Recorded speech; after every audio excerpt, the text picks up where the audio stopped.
அனைவருக்கும் வணக்கம். குருவடி சரணம்.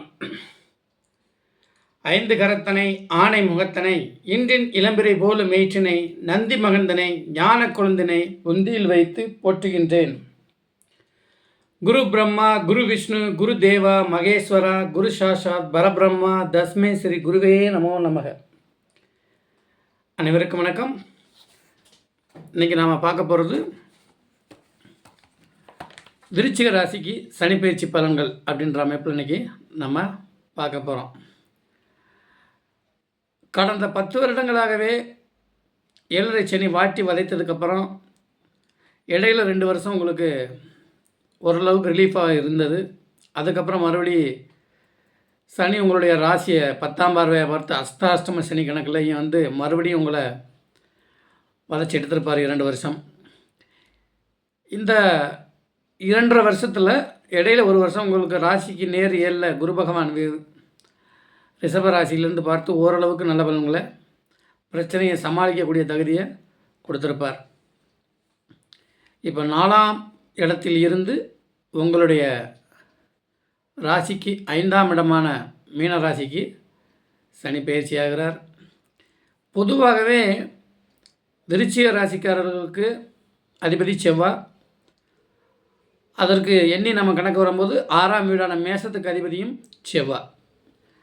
அப்போ லக்னாதிபதியும் செவ்வாய், 6ஆம் அதிபதியும் செவ்வாய்.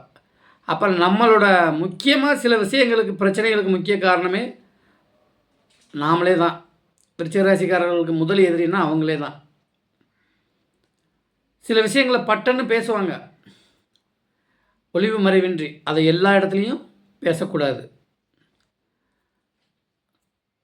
ஒரு வார்த்தை வெல்லும், ஒரு வார்த்தை கொல்லும் அப்படின்ற அமைப்பில் எதை எங்கே பேசணும் அப்படின்ற சமயோஜ புத்தியோடு செயல்பட்டுக்கிட்டோம்னா தப்பிச்சுக்கலாம்.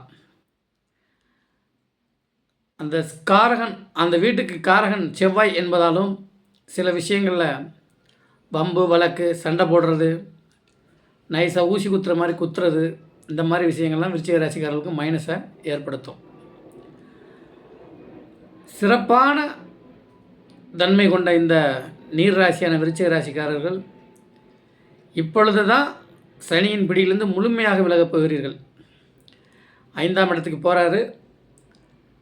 5ஆம் இடத்துக்கு போய் உங்களுடைய 11ஆமான லாபஸ்தானத்தை, உங்களுக்கு லாபத்தை கொடுக்க போகிறார். உங்களுடைய தசாபுத்தி, உங்களுடைய ஜனனகால ஜாதகத்தின் அடிப்படையில் அதுவும் நல்லா இருந்துச்சுன்னா இந்த சனி பயிற்சி உங்களுக்கு சனி பகவான் கொடுப்பதற்கு தயாராக இருக்கிறார். இப்போ உங்கள் ராசிக்கு 7ல் இருக்கக்கூடிய குரு பகவான் அடுத்து 8ஆம் இடத்துக்கு போவார். 7ல் இருக்க வரைக்கும் பிரச்சனைகள் கிடையாது. 8ஆம் இடத்துக்கு போகும்போது முதலீடுகள், பண விஷயங்கள், கொடுக்கல் வாங்கல்களில் கொஞ்சம் கவனமாக இருக்கணும். அஷ்டமத்தில் குரு போகிறதும் அதுவும் ஒரு சிக்கல்களை கொடுக்கக்கூடிய ஒரு அமைப்பு தான். தற்போது ராசிக்கு பார்வை இருந்தாலும் 8ஆம் இடத்துக்கு போய்ட்டால் ராசிக்கு பார்வை கிடைக்காது. ஆனால் குரு உங்களுக்கு 2ஆம் பாவகத்தையும், குருவும் சனியும் ஒரு சேர பார்ப்பாங்க. ஏன்னா உங்களோட ராசிக்கு 2ஆம் இடமான தனுசை குரு மிதுனத்திலேருந்து நேரடியாகவும், சனி பகவான் மீனத்திலிருந்து 10ஆம் பார்வையாகவும் பார்ப்பார். அப்போ பொருளாதார முன்னேற்றங்களையும் கொடுக்கக்கூடிய ஒரு அமைப்பு.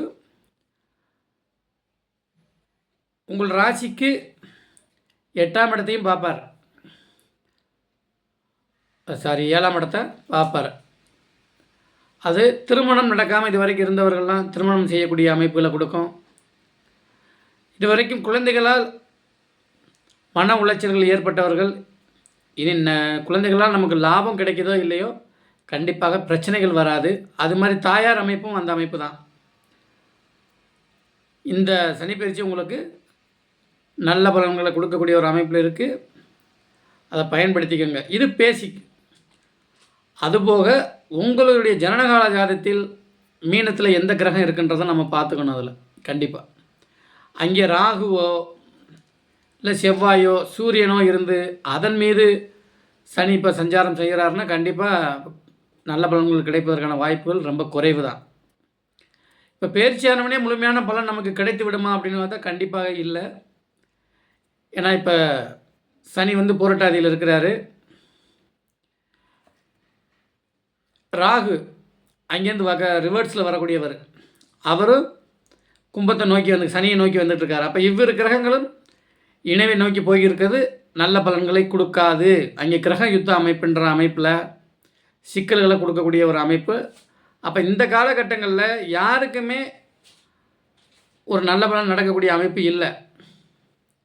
குறிப்பாக அங்கேயே ராகு செவ்வாய் அந்த மாதிரி இருக்கப்பட்டவங்களுக்குலாம் கொஞ்சம் கெடுபலன்களை அதிகமாக கொடுக்கக்கூடிய ஒரு அமைப்பு. 22 டிகிரி வரைக்கும் ராகு பீடிப்பார்.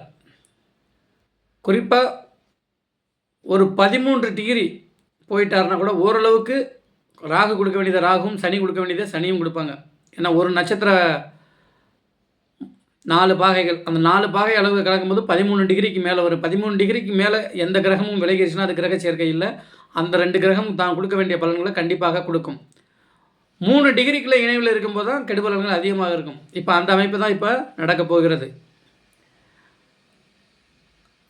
ஆக விருச்சிக ராசிக்காரர்கள் உங்களுக்கு ஒரு நல்ல ஜாக்பாட் மாதிரி அமைப்பு தான். இருந்தாலும் கொஞ்சம் கவனமாக செயல்படுங்கள். முதலீட்டில் கொஞ்சம் கண்டிப்பாக கவனத்தை செலுத்துங்க. ரெக்கமெண்டேஷனுக்கு கண்டிப்பாக போகாதீங்க. அஷ்டமத்து குரு சிக்கல்களை கொடுப்பார். தற்போது உங்களுடைய ராசிநாதனான செவ்வாய் கடகத்தில் நீசமாகி இருக்கிறாரு. வார்த்தை பிரயோகங்களை ரொம்ப கவனமாக பயன்படுத்துங்க. ஆனால் அவர் 29 டிகிரி வரைக்கும் அவர் நீசமாக இருக்கக்கூடிய அமைப்பில், முழுவதுமே நீசம்தான் அந்த ராசியில் அப்படின்ற அமைப்பில். ஸோ பேசுகிறத கொஞ்சம் எதை பேசணும் பேசக்கூடாதுன்னு யோசித்து செயல்படுங்கள். வாழ்க ஜோதிடம், வளர்க ஜோதிடர் ஒற்றுமை.